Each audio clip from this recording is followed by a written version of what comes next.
All right, welcome to the inaugural podcast of what is tentatively known as Classical Stuff You Should Know.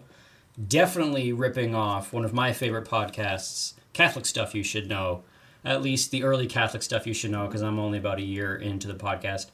My name is Graham Donaldson, and I'm here with AJ Hannenberg. Hello. How's it going, AJ? That's me. You look very relaxed because it's summertime. Yeah, it's really nice.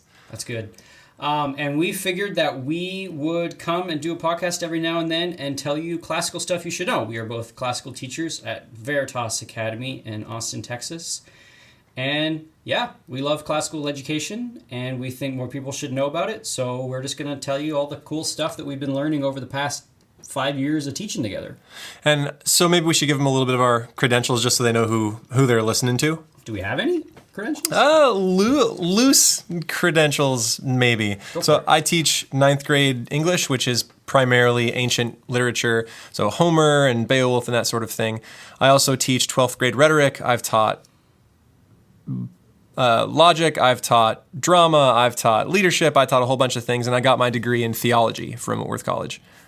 And I teach 10th grade English, which is everything from medieval to early modern, well, actually late modern, and 12th English, as well as the rhetoric program. And I got my degree from Wycliffe College in Toronto, Canada. We don't have a mascot, or I would have said, like, go Bibles, or whatever the mascot would be. That's not the mascot. Anyway, today on Classical Stuff You Should Know, the topic for today, and AJ doesn't know this, the topic is the tripartite soul. All right. So, what is the tripartite soul? So the tripartite soul is this idea that the human soul is divided into three parts. I don't know if it originally came from Plato, but it definitely was made famous by Plato in his Republic, where when in the Republic, the central question they're asking is, what is justice? And in order to answer that question, Plato feels it necessary, I guess it's Socrates feels it's necessary to say what justice is by talking about the human soul. And he proposes this idea that the human soul is broken into three parts, hence tripartite. And those three parts are, you have the rational part of your soul, you have the spirited part, and then you have the appetitive part. So the human soul is divided into these three parts. Appetitive like appetite. Appetitive like appetites, yeah, like the things that you desire. But there's also some things that the areas of these souls also have some things corresponding to it that actually I don't think make immediate sense when you first think about it. It's really actually kind of cool stuff. So the rational part of the soul, this is the part that sort of governs. If you had to locate it, it would be the head. We modern people tend just to think that would mean just logic, like the ability to deduce things. But in fact, this is actually the seat of the soul where morality comes from, which is kind of interesting. I think more modern people think that morality is like sort of would emanate from the heart or the chest or the feelings or the emotions. But in the ancient world, morality was something that was actually came out of reason and rationality. I mean, it makes sense. A lot of our morality interacts with law and ethics and that sort of thing rather than your feelings, right? Your feelings often drive the dumb things you do rather than the good things you do. Exactly. So having laws written and codified out were supposed to have sort of flowed out of a long time spent doing rational exercises of thinking about what makes sense. Would that sort of come from the notion that ethics is not something that man has created, but something that man attains to? So rather than ethics flowing from us naturally because it's something humanity invented, ethics is something separate, something beyond us, and then we use our rationality to get as close to that as we can. That's right, yeah. So this idea that ethics and the code of ethics and the way that people ought to behave with one another is this thing that exists out there, is this set thing. And by using our reason, we can deduce that. We can sort of understand the nature of this thing. So as opposed to it coming, sort of emanating from within or something that we will, or something that we try to intuit with strong emotion, it comes through reason and rationality. Now, crazy things happen with our notion of reason as in sort of the Enlightenment, where we kind of decoupled reason from ethics, and maybe there's evidence or there's stuff there for a future podcast. But the first part of the soul is the rational part. Second part of the soul is called the spirited part. In Greek, the word that they often use is thumos. And this is the part where your not your strong feelings or your passions come from, because that's more repetitive, but the spirited part, and the way that I describe it to my students, is that this is almost like the seat of your willpower. And there's a difference between knowing what to do. Let's take courage, for example. In your brain, you can know that courage is the right response. So that if you can use your reason to know that being courageous is the rational response right now, and maybe even the moral choice, and then you're using your rational side of your soul. But it is the spirited side that's actually going to keep you in the trenches in battle. You went for a pretty lofty example there. It would have been way easier to shoot for the teacher. It's in summertime, something we're both experiencing. We know we should spend all of our time reading books and preparing for the coming year. We know this. It's the moral thing to do. It's the moral thing to do. Ethically, it is right to sit at home and write and prepare and read. But what we do is go swimming and watch way too many seasons of Seinfeld or whatever.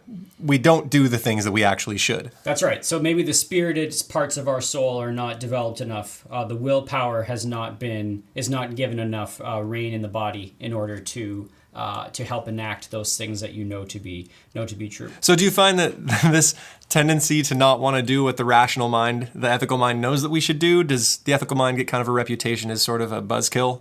Yeah, and as sort of a buzzkill, or maybe like just sort of the angry wizard in the tower that doesn't actually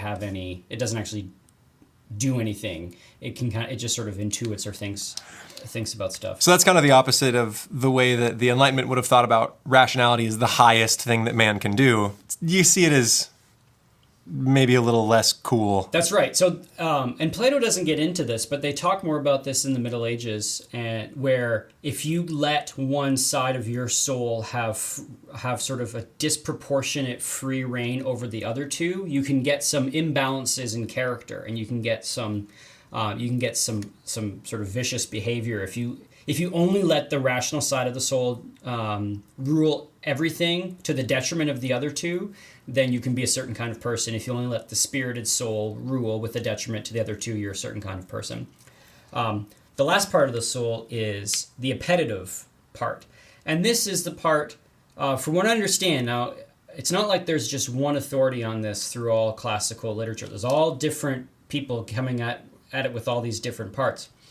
But the appetitive soul is the place where you would find your desires. So your bodily desires like hunger and sexuality and those kinds of desires. But Plato also sort of weirdly has the appetitive side of the soul be the place, I think, if I remember this correctly, be the place of where your creativity and where your ability to craft things comes from. So the appetitive soul is the one that paints and makes chairs and crafts things and does maps and sort of creates artifacts. Now, to me, that's the one thing that I don't really understand how that lines up. But the reason we have this is because Plato said just as a city works together, so too does a soul work together. So Plato sort of talks about that the soul is kind of like a well-ordered city.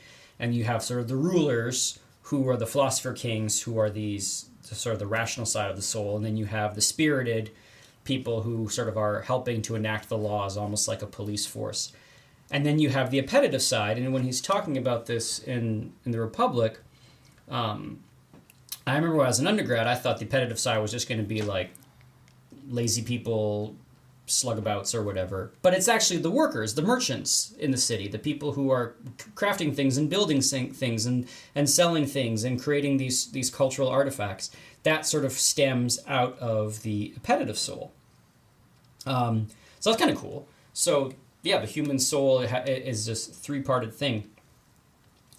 And I like that idea of like what happens. I don't know if I like it, but it's sort of an interesting thought. What happens if you have one part of the soul ruling to the detriment? I think we can pretty much intuit or understand what the rational soul would be. If you just had Cruel and cold. exactly Right? Yeah. cruel and cold and And not even just necessarily in its relations to other people, but I feel like the rational soul left to its own devices eventually becomes sort of detached from the world and falls into sloth or acedia, right? You become disenfranchised with everything. You know how everything should work, but you don't feel engaged with any of it. that's right. You may have the right answers. You may know the moral actions of what you ought to be doing, but you sort of have no follow through with that. So the rational soul is a very inactive one. It knows the world, but it doesn't engage or act on the world. And then what do you think would be if the spirited soul run amok to the detriment of the others? You take a lot of action, but it's not always directed in the right way. Yeah, and you take a lot of action, and you also would move in the wrong way. So you are someone who has sort of no anchor. You're sort of thrown from high emotional place to high emotional place. You're a bum stoker. You're either 100% bummed or 100% stoked. Exactly. Yeah. Bum stoker.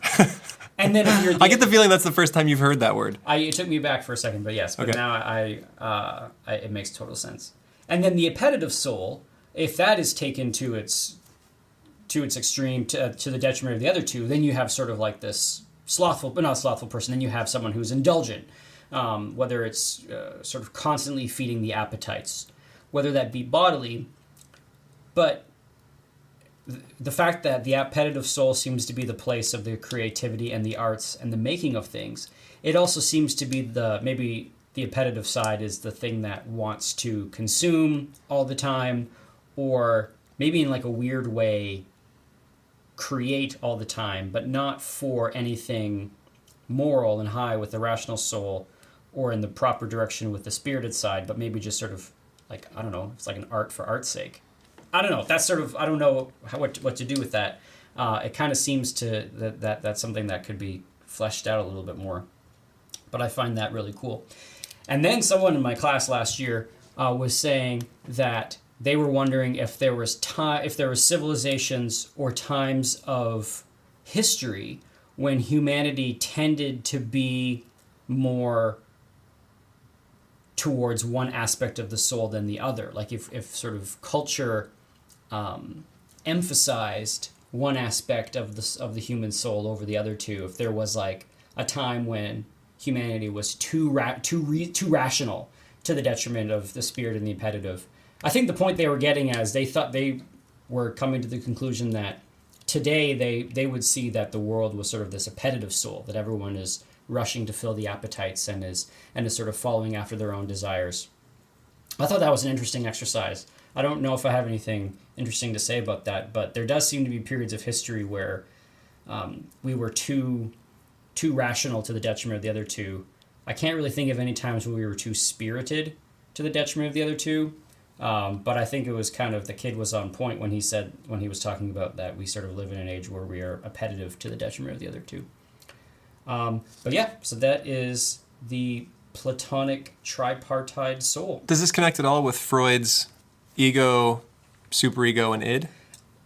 I would think so. I have no idea. I don't know enough about Freud to have an educated response on that. It wouldn't surprise me. I mean, that's what it sounds like. From what I know, and this is a loose understanding of Freud, the id is the appetite, right? The animal inside of us that just wants things and wants food and sex and whatever it can have. And then the superego is where the thing that governs everything beneath. And I'm a little unclear on what the ego is, but that begins to sound like what you're talking about. His seems to be more levels of governance, whereas yours is function. But yeah, maybe Freud was more classical than you realized. Yeah, perhaps. And then the last thing with the tripartite soul is it's kind of like a helpful, or at least I find it very helpful to think about that the rational needs to be joined to the spirit and the appetitive. These things need to be sort of working together in tandem, and that the truly balanced person, or the person that is living according to the nature to which God created them to be, is the person that sort of has this this balance between these strings. Most writers in the classical world seem to say that the rational part of the soul is the king, but it's not a king in the terms of the tyrant. It's a king in terms of like a servant. It's the one that makes the final decisions, but it's toothless if it doesn't have the spirited soul. And the appetitive soul is also this thing that it's sort of joyless without the appetitive soul. So maybe there's a truth, beauty, goodness thing that can be worked into the three parts of the soul as well, where the appetitive is about beauty and the reason is about truth and the spirit is about goodness. I don't know, but that's what I got. That's the tripartite soul, classical thing you should know. Cool. Yeah. All right. So that was our very first little segment. We're going to shoot for, between 15 and 45 minutes. We're not going to stick to, it's a really, really loose set of timing there. And it just depends on the subject, right? Some things are easy and quick and some things take a little longer explanation. And we want to stick with those things a little bit longer. So some things will even be in series. We're leaving that bit sort of free form so that we can treat things as they need to be treated. That's right. So thanks for listening. Yeah, thanks for listening.